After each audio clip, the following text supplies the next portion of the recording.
안녕하세요. 오늘부터 정치 유튜브를 시작하게 된 까버려 채널이라고 합니다. 저는 까버려 채널의 그냥 사람이고요. 일단 저희 채널은 보수도 아니고 진보도 아닙니다. 다 그냥 까는 채널인데, 앞으로 건전한 비판이 될 수 있도록 잘 까가지고 많은 분들이 시청하는 그런 채널이 되고 싶습니다. 앞으로 잘 부탁드리겠습니다. 오늘은 일단 첫 번째 시간으로 요즘 외교 문제로까지 비화되고 있는 네이버 라인 사태에 대해서 말씀드려보도록 하겠습니다. 일단 보수 정권이 들어서면은 친미 성향이니 친일 성향이니 이런 이미지가 있고요.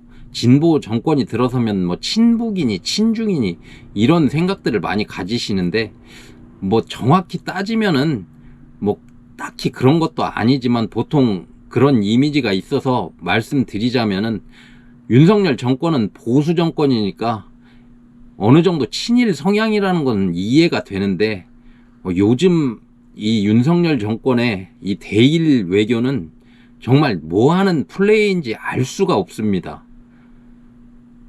과거의 보수 정권에 비해서도 대일 외교가 너무 굴종적이다.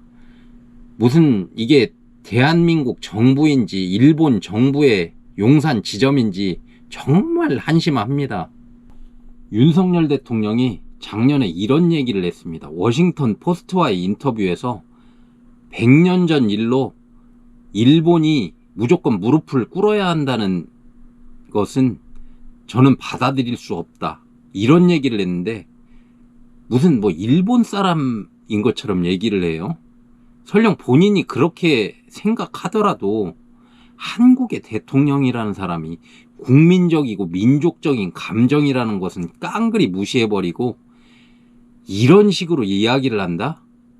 이번에 말이죠, 그 기자회견 총선 참패해가지고 그것도 울며 겨자 먹기로 한 기자회견도 그걸 보니까 무슨 동문서답을 했다느니 사오정이니 이런 평가가 많던데, 도대체 윤석열 이 양반은 국민들의 대체적인 인식이나 가치관, 민심의 향방 이런 거는 아무 전혀 관심도 없고 그냥 자기가 생각한 게 무조건 옳고 자기 고집대로 밀고 나가면은 그게 흔들림 없으니까 카리스마로 보이는 것 같아서 그게 멋있는 줄 아는가 봐요.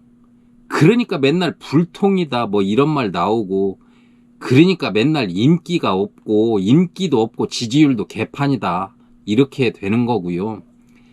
아니 그렇게 따지면은 100년 전에 있었던 일본 사람도 아닌 우리나라 사람 홍범도 장군한테는 왜 그렇게 굴욕을 주고 논란을 만드는 겁니까?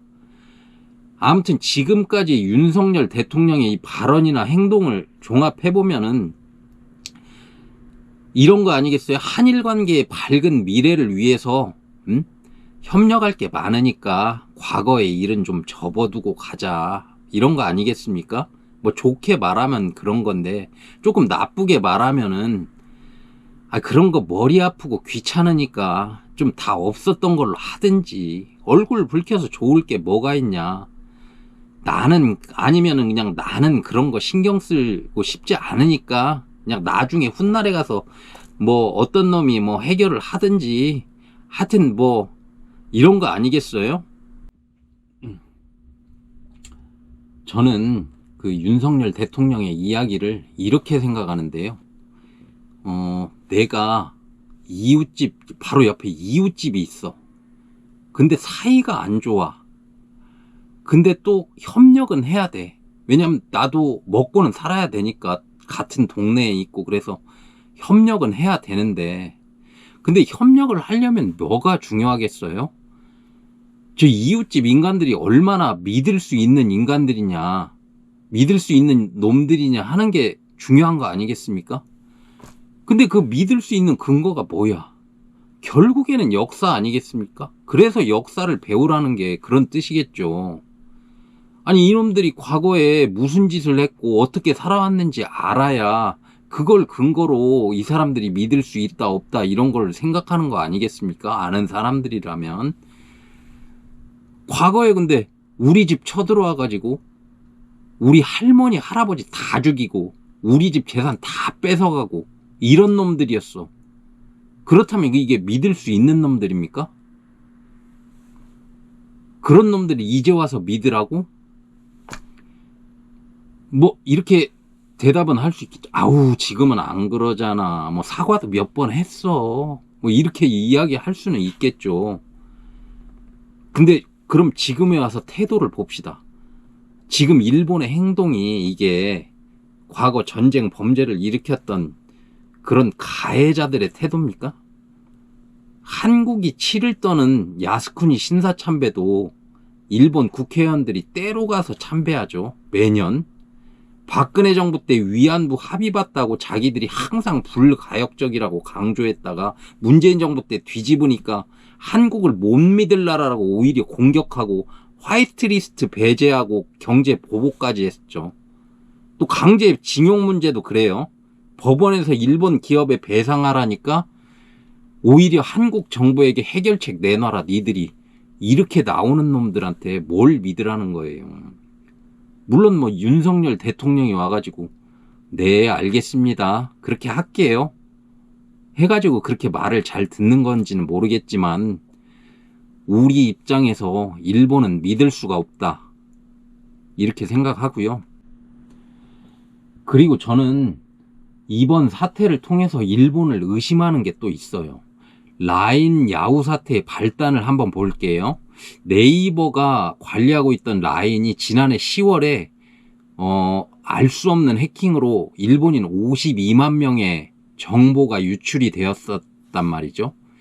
그리고 그 후에 총무성의 행정 지도가 나왔는데 보통 정보 유출이 되면 유출된 사람들한테 피해 보상을 하든지 과징금 같은 거 물리고 재발 방지 대책을 마련해라 이 정도인데 일본 총무성에서 아예 네이버의 지분을 팔아라? 이렇게 나온단 말이죠. 이게 아주 이례적인 거라고 합니다.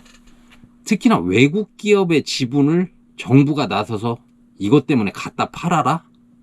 네이버가 관리를 잘못했다고 해도 해킹당한 거하고 지분 관계 정리하는 거하고 무슨 관계가 있는 겁니까?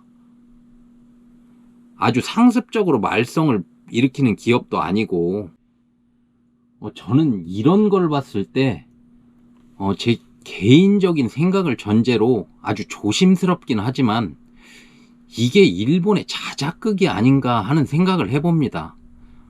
제가 역사 이야기를 했으니까 역사를 조금 들여다보면은요, 조선을 침략할 때도 옛날에 그 1876년에 강화도 조약, 근대 최초의 불평등 조약이라는 강화도 조약도 운요 사건을 일으켜가지고 억지로 들어와서 맺은 조약이잖아요. 그리고 만주 침략할 때도 류타오 사건이라고 일부러 자작극 만들어서 철로 폭파시켜가지고 중국 니네들이 했잖아 해가지고 그거 구실로 만주 쳐들어왔고, 중일 전쟁 때도 노구교 사건이라고 일으켜가지고 일부러 억지로 쳐들어왔고, 이런 거 봤을 때 일본은 항상 이 부정한 방법으로 뭘 하려고 하거나 아니면 자기들 눈엣 가시 같은 거를 뭘 제거하려고 할 때 항상 이런 식으로 자작극을 만들어 왔단 말이죠. 그러니까 제 개인적인 생각이긴 하지만 이 네이버 라인 사태도 이전부터 거의 1억 명이 사용하는 일본 최대 메신저를 한국 기업이 관리하고 지분도 절반이나 가지고 있다? 이거 안 되겠다. 이거 한국 기업 내쫓아야겠다. 이런 생각을 가지고 그러던 판에 명분을 찾으려고 했는데 어떤 방법을 찾은 게 이런 식으로 아무도 알 수 없는 해킹으로 위장해가지고 딱 꼬투리 잡아가지고 하는 방식이 일본 특유의 냄새가 난다.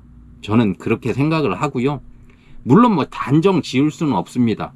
근데 이런 방식이 늘 일본의 역사에서 있어 왔기 때문에 지금도 이게 일본 정부가 관여된 거잖아요. 그러니까 그런 의심을 지울 수가 없다. 이렇게 생각을 하고요. 한국의 윤석열 대통령이라는 자는 과연 이런 역사나 알고 있으며 이런 일본의 음흉한 민족성 자체에 대해서 생각이나 해봤을까요? 정말 윤석열 대통령은 우리나라 대통령을 떠나서 과연 우리나라 사람이 맞는지 이런 생각을 저는 하게 되고요. 이런 걸 정부가 나서서 단호하게 해야 되는데 일본하고 협력만 우선시 하다 보니까 괜히 일본 눈치만 보는 것 같고,